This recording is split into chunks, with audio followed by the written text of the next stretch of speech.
Hello friends, CBSE class 6 के maths के कुछ सम्स करेंगे हम। चैप्टर है होल नंबर्स, एक्सरसाइज 2.2। क्वेश्चन 1 का एक वीडियो पहले से बनाया हुआ है, आगे के क्वेश्चन हम करेंगे। सेकंड क्वेश्चन है find the product by suitable rearrangement. Questions को अगर ऑब्जर्व करोगे तो या तो 3 नंबर मल्टीप्लाई करने हैं या सब क्वेश्चन एफ में हमें 4 नंबर मल्टीप्लाई करने हैं। तो इसमें रीअरेंज करने से क्या होगा? क्वेश्चन में कहा है कि रीअरेंज करके करो। रीअरेंज इसलिए कर रहे हैं ताकि हमारा मल्टीप्लिकेशन इजीली हो जाए। और जो प्रॉपर्टी यहाँ पर हम यूज़ कर रहे हैं होल नंबर्स की, वो है associative property, multiplication of whole numbers. तो इस प्रॉपर्टी को पहले हम थोड़ा समझ लेते हैं।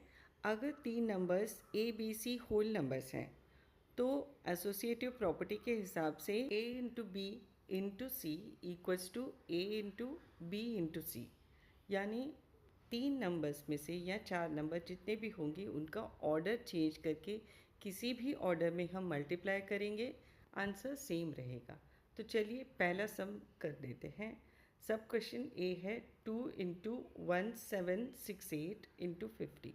नॉर्मली हम इसे ऐसे मल्टीप्लाई करते हैं 2 इंटू 1768, फिर जो आंसर आया उसे 50 से मल्टीप्लाई करते हैं। हम यहाँ पर ऐसा नहीं करेंगे, हम 1768 और 50 की प्लेस एक्सचेंज कर देंगे। हमारे पास है 2 इंटू 50 इंटू 1768। 2 इंटू 50 होता है 100 इंटू 1768 इक्वल्स टू 176800। हमने कोई मल्टीप्लिकेशन नहीं किया, फिर भी हमारा मल्टीप्लिकेशन वाला सम हो गया। बात जो यहाँ ध्यान में रखनी है, कौन से 2 नंबर्स को साथ में लाना है। ऐसे 2 नंबर साथ में लाने हैं जिनको मल्टीप्लाई करके या तो 10 आए, 100 आए, 1000, 10,000 वगैरह ऐसे नंबर्स आने चाहिए। जैसे इस सम में 2 इंटू 50 100 था।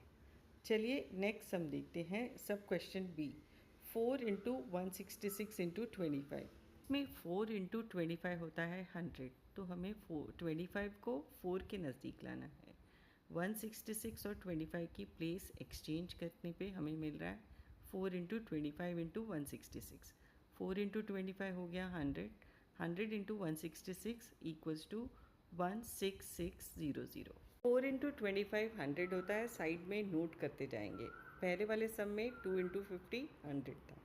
चलिए अब सब क्वेश्चन सी करते हैं। 8 इंटू 291 इंटू 125। अब इसमें किसे शिफ्ट करें? 8 इंटू 125 1000 होता है, तो हम 125 और 291 की प्लेस एक्सचेंज करेंगे ताकि 125 8 के इधर आ जाए। तो 8 इंटू 125 इंटू 291, 8 इंटू 125 होता है 1000 इंटू 291, 291000 इज़ द आंसर। हम नोट करके रखेंगे कि 8 इंटू 125 होता है 1000।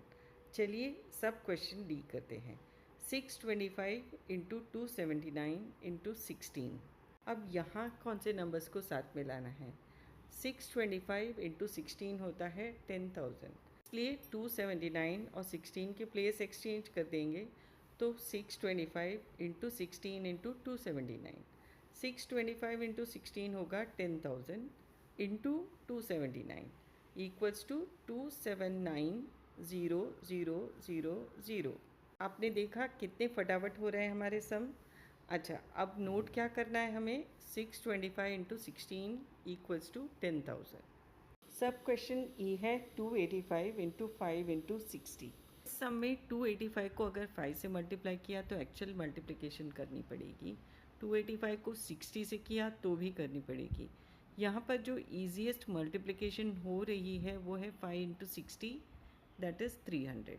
स्टेप में 285 इंटू 300 एक्चुअल मल्टीप्लिकेशन हमें करनी पड़ेगी। 285 इंटू 3 है 855, 300 में 2 ज़ीरोज़ भी हैं तो 2 ज़ीरोज़ भी लगा के हमारा आंसर बन जा रहा है 85500। क्वेश्चन एफ में 4 नंबर्स हैं 125 इंटू 40 इंटू 8 इंटू 25। ये देखते हैं किसको ग्रुप करने से हमारा मल्टीप्लिकेशन ईजी हो जाएगा। 125 इंटू 8 1000 होता है, तो 8 को 125 की तरफ लेके आना है, और 40 इंटू 25 होता है 1000। यानी हमें प्लेस एक्सचेंज करनी है 40 और 8 की। तो हमारे पास है 125 इंटू 8, 40 इंटू 25। 125 इंटू 8 होता है 1000, 40 इंटू 25 भी 1000 है। तो 1000 into 1000 is equals to 10 lakh. Answer is 10 lakh. Note क्या करना है, 125 इंटू 8000 है वो तो हमने लिख लिया है। 40 इंटू 25 इज़ 1000, ये नोट कर लेंगे।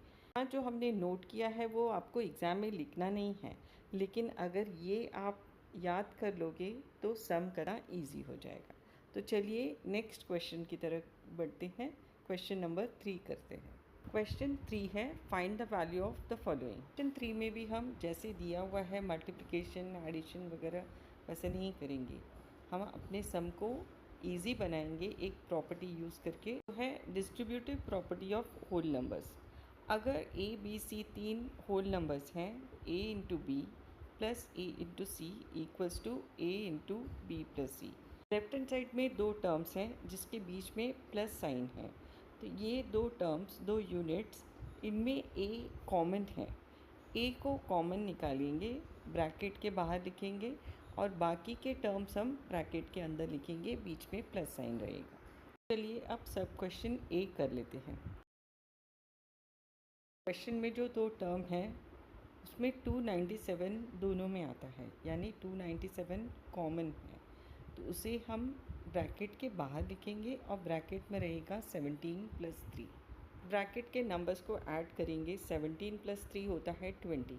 तो अब हमारे पास है 297 इंटू 20। हम मल्टीप्लिकेशन करनी पड़ेगी, मल्टीप्लाई करने पे आंसर मिल रहा है 5940।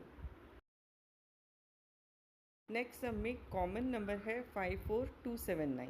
कॉमन नंबर को ब्रैकेट के बाहर लिखेंगे और ब्रैकेट में रहेगा 92 प्लस 8। ऐड करने पे मिलेगा 100। तो नेक्स्ट स्टेप में हमारे पास है 54279 इंटू 100। मल्टीप्लाई करने पे आंसर मिल रहा है 5427900।